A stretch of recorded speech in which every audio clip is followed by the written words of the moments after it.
My phone buzzed while I was halfway through a conference call, but something about it made me glance down. It was my daughter, Madison, 11 years old.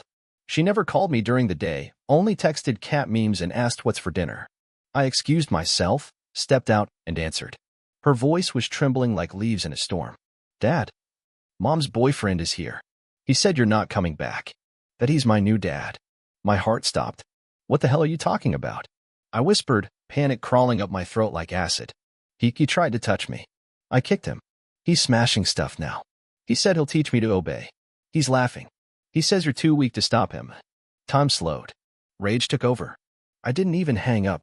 I just sprinted out the door, every vein in my body on fire. I didn't think, didn't breathe. I drove like a madman across town, nearly sideswiping a bus, ignoring red lights. My knuckles were white on the wheel. At a stoplight, I reached under my seat and loaded the shotgun I hadn't touched in years. Not for hunting. For justice. This bastard was in my home, touching my daughter. Calling himself her father? No. This was going to end tonight. When I pulled into the driveway, the front door was wide open.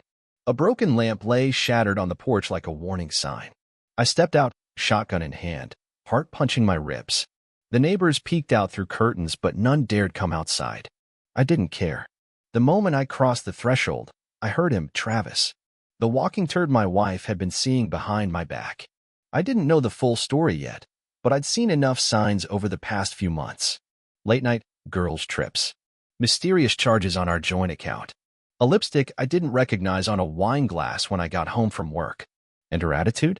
Like I was some washed-up loser, unworthy of the same woman who used to cry just watching me sleep. But this? Messing with my daughter? That was a death sentence. Madison?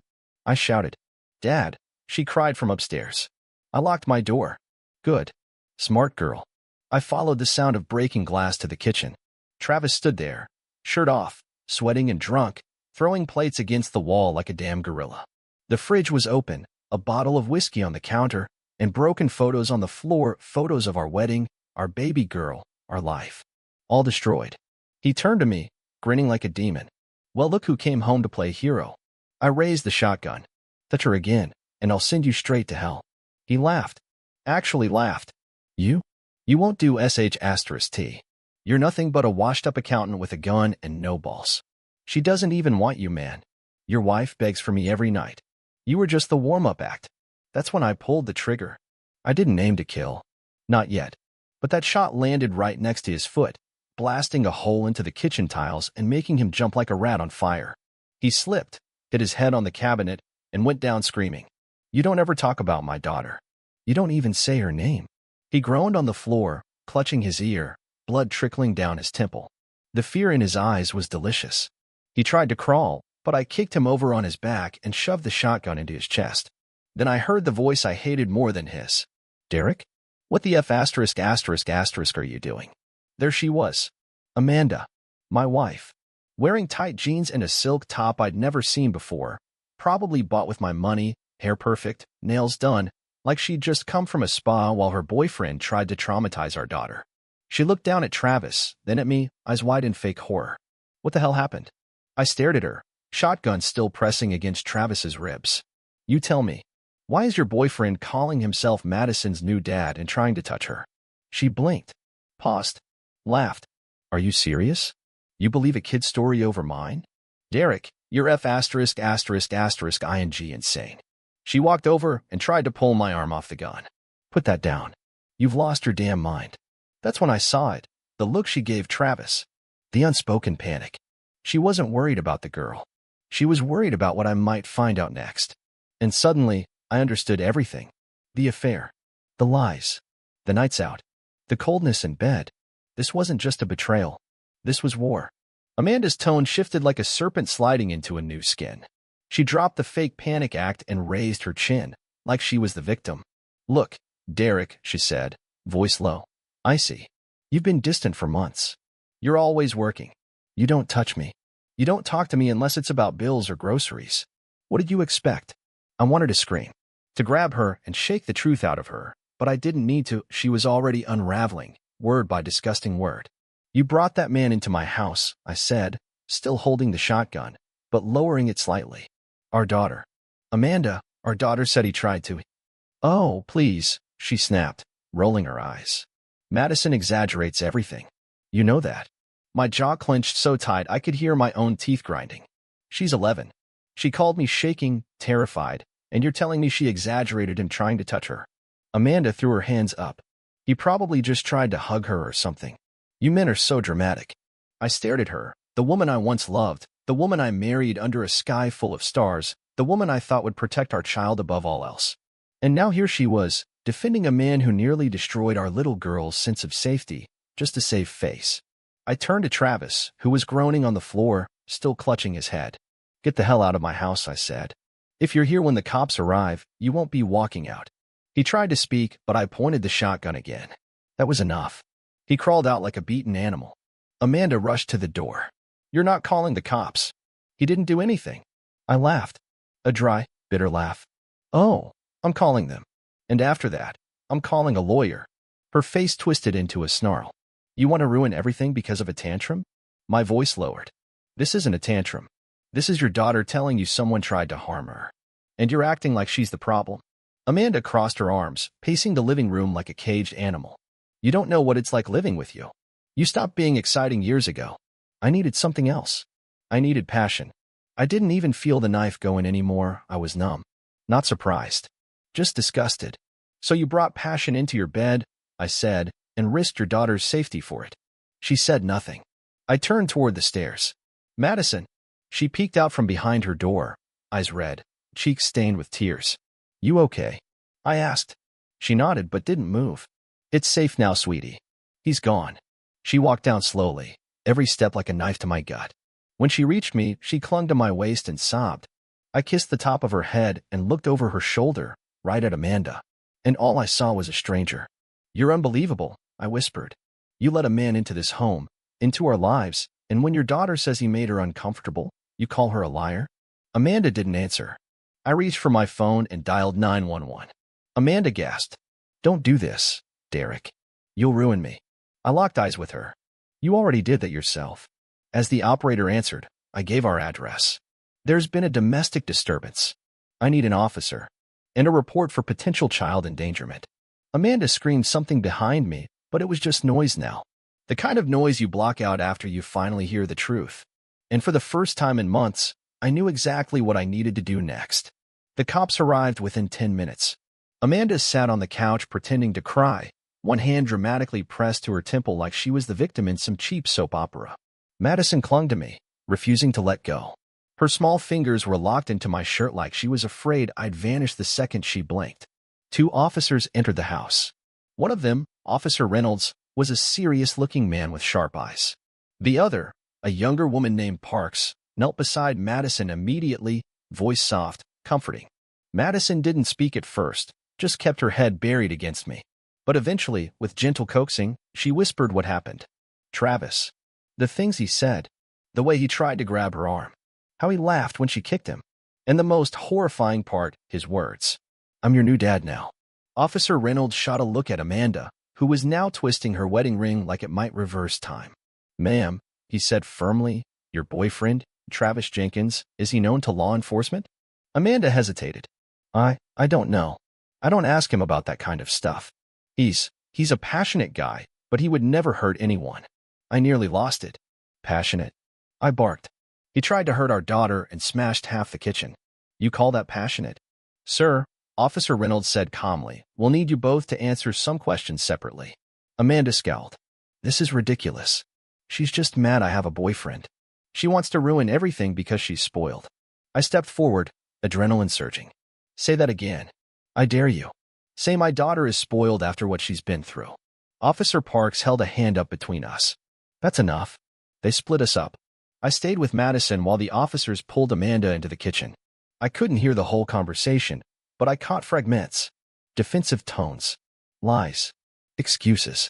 Then I heard Amanda mutter something about him working too much and feeling alone. Victimhood. Her favorite costume. After almost an hour, the officers returned. Officer Reynolds pulled me aside. Mr. Blake, based on your daughter's testimony and the damage we've observed, we're opening an investigation. We flagged Mr. Jenkins for a background check. If anything comes up, you'll be notified immediately. In the meantime, I strongly recommend you speak to a lawyer. I nodded, grateful but hollow inside. And her? I asked, nodding toward Amanda. She's not being charged at this moment, he said. But if we confirm she knowingly exposed your daughter to someone dangerous, that will change. Amanda, hearing that, turned pale. After the officers left, I told Madison to pack a bag. We weren't staying here. Amanda followed me upstairs, her tone ice cold now that the cops were gone. So that's it? You're just taking her and leaving? I looked her dead in the eyes. No, we're leaving.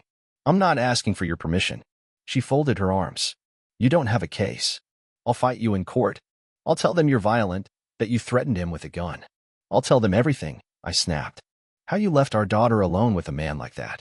How you brushed it off. How you twisted her words. She glared at me, something ugly in her expression I hadn't seen before. Contempt. Pure, bitter hatred.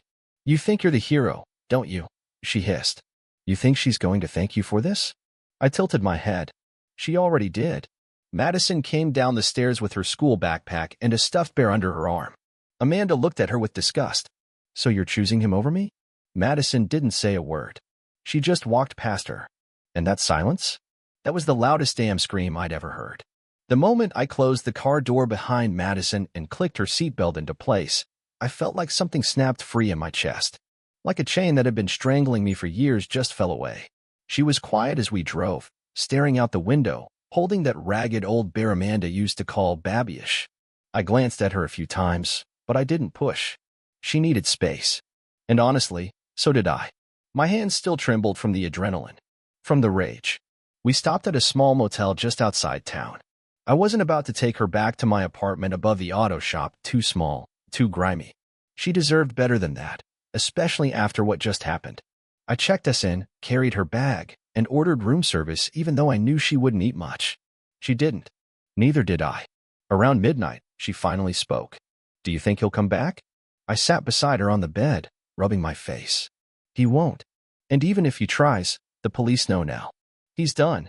She nodded, not fully convinced, and pulled the blankets up to her chin. Then she said the thing that gutted me. I didn't tell you everything. My stomach turned. What do you mean? Her lip trembled. It wasn't the first time he made me uncomfortable. He used to say weird stuff when Mom wasn't around. Called me cute, touched my hair. Once he tried to take me shopping alone, but I locked myself in the bathroom. I told Mom. She told me I was making it up. I couldn't speak. I couldn't breathe. I couldn't even blink. Every cell in my body wanted to drive back to that house, find Travis, and finish what I started. But Madison needed me here. Now. Present. Not in prison. I took a slow breath and wrapped my arms around her. I'm so sorry. I should have seen it. I should have done something sooner. It's not your fault, she whispered into my chest. You weren't the one who let him in. That night, while she slept, I sat awake in the motel armchair with a notebook. I listed everything. Every lie Amanda ever told. Every weird moment, every changed password. Every time she looked at me like I was in the way of her next thrill. I was going to take her down. This wasn't just about the affair anymore. It was about what she allowed. The next morning, I called a family attorney. A woman named Grace Holloway, with a reputation for being ruthless when it came to custody battles. Her assistant squeezed me in for an emergency consult. When I laid out the story, my daughter's call, the confrontation, Amanda's reaction, Grace didn't blink. You'll have full custody if this holds up. But you need documentation. Records. Statements. Start building your case now. I agreed. I'd do whatever it took. Amanda, of course, started messaging me within hours. Amanda, you're such a drama queen. You've poisoned her against me. Amanda, she'll hate you in 5 years when she realizes how you manipulated her. Amanda, you're throwing everything away for a misunderstanding. I didn't reply. She switched tactics. Amanda, I miss you. I didn't mean for this to happen. Can we talk? Classic Amanda. When one mask cracked, she just put on another. By noon, she was calling. I ignored every ring. I blocked her. Then I unblocked her. Just so I could see the train wreck unfold. That evening, I got a voicemail. Derek. I'm sorry, but you don't understand. Travis made me feel alive. You stopped looking at me like a woman. I was lonely. And Madison is manipulative. You know that. I didn't think. I deleted the message halfway through. Because I did understand. She didn't fall into this. She chose it. Over and over again. And now I was choosing something too. War. By the end of the week, Amanda had gone from manipulative text messages to full-blown public breakdowns. She showed up at Madison's school on Wednesday, claiming she had parental rights. The school counselor called me right away. I raced over, only to find Amanda pacing the front office like a lunatic, tears smeared into her mascara, yelling at the receptionist. The second she saw me, she pointed a finger and screamed, "You're trying to steal my daughter." I kept calm, cold, collected. "No, Amanda. I'm trying to protect her. Something you stopped doing a long time ago." She charged toward me, fists clenched, but a staff member stepped between us. Madison peeked out from behind the counselor, eyes wide with fear. Amanda tried to reach for her. That's when the principal had enough and told Amanda to leave or the police would be called. She stormed out, slamming the glass door so hard it rattled the frame. That night, Grace, the attorney, filed for emergency full custody and a restraining order. The judge approved temporary custody to me, with a no-contact order for Amanda until further review. When I told Madison, she didn't smile. She just nodded, like a child who had already seen too much to feel relief. Meanwhile, I kept digging. I found out Travis had a sealed record in Nevada, some incident involving a bar fight and an underage girl. Nothing ever stuck, but the whispers were there. And Amanda? She'd been seeing him for nearly a year, even before she stopped sleeping in our bed. It all lined up now. The coldness, the lies, the sudden obsession with freedom and self-care. She wasn't drifting away. She was already gone. I just hadn't seen the wreckage until it was too late. One night, while Madison was asleep, I went into the bathroom, stared at myself in the mirror, and broke down. Not out of weakness. Out of grief. Grief for the life I thought I had. For the woman I thought I married. For the version of me that didn't see this coming. I smashed the mirror with my fist. Glass scattered like pieces of the lies I'd lived with. My hand bled, but I didn't feel it. I wrapped it up, cleaned it in the sink, and stood there breathing like I'd just run a marathon. That was the moment I realized something. Amanda hadn't just betrayed me. She had tried to destroy me. She was counting on me to break, to spiral, to lose control so she could play the victim in court. But I wasn't giving her that satisfaction. She'd already lost. Because now I saw her for what she really was, a hollow shell in designer jeans filled with selfishness wrapped in pretty lies. The next day, Amanda's sister, Caroline, reached out. She was crying. "I'm so sorry, Derek." I tried to talk to her. "She won't listen. She's blaming you for everything. Even told our mom you brainwashed Madison." I sighed. "Caroline, did you know? About Travis?" There was a pause. I knew she was seeing someone. I didn't know it was this bad. I never thought she put Madison in danger. "She did," I said flatly. "And now it's over." Caroline hesitated. "If you need me to testify." "I will." That mattered. Not because I needed more ammo. Grace was already building a case strong enough to bulldoze a mountain, but because, for once, someone in Amanda's life saw her without the filter. And still chose me. The next court date was coming. Amanda would show up in a tailored suit, crocodile tears ready to fall. She'd say she was healing, growing, trying, that she loved her daughter. But I'd show up with the truth, with Madison, and with fire in my chest. Because now this wasn't about pain. It was about justice. The courthouse smelled like bleach and stale coffee, sterile, soulless, the perfect stage for someone like Amanda to play her next role. I wore a navy suit, clean shave, quiet confidence. Madison sat beside me in a simple navy dress, her small hand holding mine under the table. I could feel how tightly she clung, like I was the last piece of earth she could trust not to fall away. I was. Across the room, Amanda entered in heels too high and a dress too tight. Blonde hair curled to perfection. Makeup hiding the bitterness in her eyes, but not the emptiness. She looked more like someone walking onto a red carpet than a courtroom. Behind her, her lawyer, young, smug, clearly one of those who think theatrics win more than truth. Amanda made eye contact with me. A soft, fake smile spread on her lips. I didn't return it. She turned her gaze to Madison, gave a little wave. Madison turned her head. The hearing started with formalities. Then came Amanda's performance. Her voice cracked as she talked about how confused she was, how she had been trying to find herself after years of feeling unseen. She claimed she didn't know Travis had a record, that she would never knowingly put her daughter in harm's way. She looked at the judge and said, "I just want to be a mother again. I've changed. I'm in therapy. I've ended things with Travis. I was lost, but I'm trying to do better." A single tear rolled down her cheek. Oscar-worthy. When it was my turn, Grace stood like a hammer in human form. Calm, sharp, devastating. She presented the police report. The officer's statement. Madison's recorded testimony. The photos of the broken kitchen. The voicemail Amanda left where she blamed our daughter and called her manipulative. The screenshots of Amanda's text messages accusing me of poisoning Madison against her and threatening to take everything back. Then she dropped the final bomb, proof that Amanda had known about Travis's past.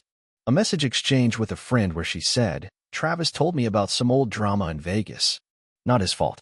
Girls lie all the time." The courtroom went still. Amanda's mask cracked, just a little. She turned pale, lips tightening. The judge asked to speak with Madison in private. Grace and I agreed. Amanda's lawyer didn't protest, but I saw the fear in Amanda's eyes. When Madison came back out 20 minutes later, her eyes were dry, her shoulders squared. The judge called a recess. I pulled her into my arms. "You okay?" I whispered. She nodded. I told the truth. I kissed the top of her head. That's all that matters. When the judge returned, his face was unreadable. But his words? They landed like thunder. "I am granting Mr. Derek Blake full custody effective immediately. Mrs. Amanda Blake is to have no contact with the child until she completes a full psychological evaluation and a minimum of 12 weeks of supervised visitation, pending further review. This court finds that the environment provided by Mrs. Blake was not only unstable, but actively harmful to the child's well-being." Amanda gasped like someone had punched the air out of her. Her lawyer tried to whisper something, but she slapped his hand away and stood, trembling. "This isn't over," she hissed. I looked her dead in the eyes. "Yes, Amanda, it is." She stormed out of the courtroom, heels clicking like gunshots down the hallway. I sat back in my chair, breathing in the silence. For the first time in months, I felt something I hadn't dared to feel. Peace. Not because the war was over, but because I'd won the first battle that truly mattered. I looked at Madison. "We're gonna be okay now," I said. She smiled softly, genuinely, and whispered, "I know. You'd think after court, it would all be over. That Amanda would crawl back into whatever dark place she slithered out from. But she didn't." A week after the verdict, I got an envelope in the mail, no return address. Inside was a single photo. Amanda, sitting on some guy's lap at a bar. Not Travis. Someone worse. Someone with gang tattoos up his neck, flipping the camera off, holding a bottle of tequila in one hand and gripping her thigh with the other. Amanda was laughing, her tongue out, middle finger raised like a badge of honor. On the back of the photo, a note. "Hope your little princess doesn't miss mommy too much." It wasn't signed. I stared at that photo for 10 straight minutes before I burned it in the sink. I didn't show it to Madison. I wouldn't let that filth touch her. I filed a report, sent it to Grace. She said it only helped our case. But that wasn't what got me. It was the message. The fact that Amanda couldn't stop. Even when she had lost, even when a judge had declared her unfit, she still had to poison the air we breathed. Still had to twist the knife. That was who she was. And yet, life moved on. Madison started sleeping better. She laughed again. Sometimes I'd hear her humming to herself while brushing her teeth, or I'd find little doodles of flowers and bears tucked into her homework folder. It wasn't much, but it was everything. One night, while watching TV, she turned to me and asked, "Do you think Mom ever loved me?" I paused. That question hurt more than any of Amanda's lies ever had. I said carefully, "Your mom loved what you gave her. The attention, the praise, the feeling of being needed. But real love?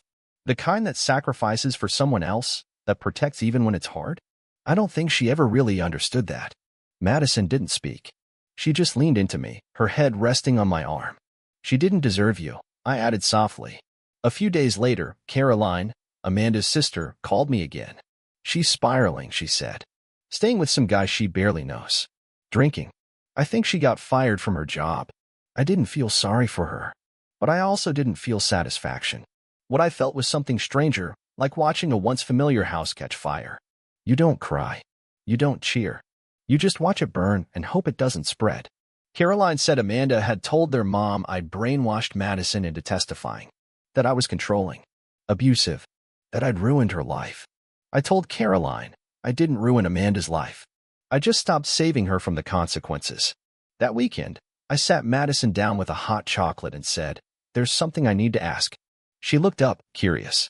"What do you think about me talking to someone? A therapist. Maybe for both of us. Someone to help us unpack things." Together. She thought for a moment. Will they make me talk about Mom? Only if you want to. She nodded. Okay. I think I want that. So we started going once a week. At first it was awkward.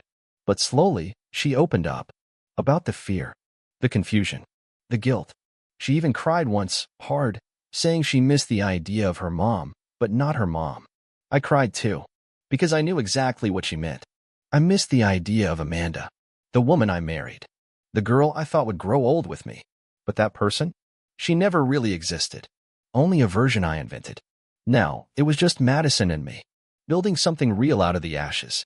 We weren't broken. We were rebuilding. A month passed. Then two. And slowly, life began to feel like life again. Not survival. Not war. Just life. Madison started playing soccer at school. Her laughter came easier.